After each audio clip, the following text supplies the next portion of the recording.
සිරි ඉන්නේ මල් කෑල්ල වගේ ඉතින් රංජි අයියේ. මේගොල්ලන්ට තමයි ෂූ දෙක බාන්න ඕනේ. ෂූ දෙක බාන්නද? ඔය බලන්න.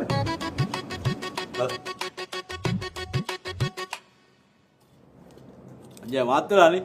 ආව කඳුර කානවනේ අපි හොඳට කාලා බිලා ඉන්නවා.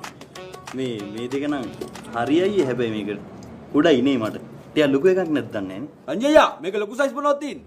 සයිස් නෑ. ඔච්චරයි තියෙන්නේ. හරිරිරිනි හෙලෝ. කරිකරිකා කරිරිරිනි කරිකරිකා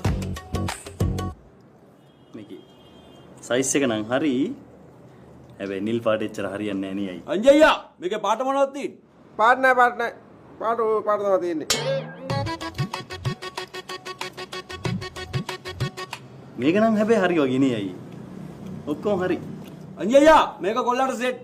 ඕක සෙට් වලට නෑනේ. ඕක එකයි තියෙන්නේ. අනිත් එකෙන් බල්ලෙකුට ගැහුවා. හරිරිරිනි කරිකරිකා හෙලෝ. කරිරිරිනි අර වගේ දෙකකුත් ගන්න ඕනේ. අර දුඹුරු පාට දෙක ගන්න බෑ.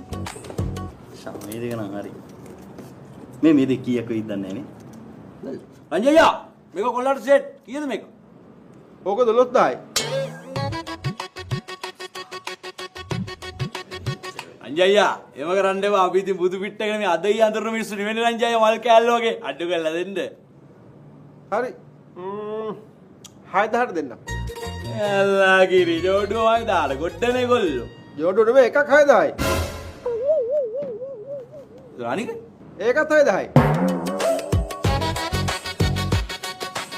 යනවා.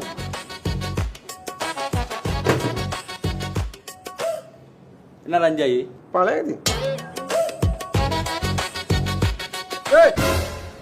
ගන්න.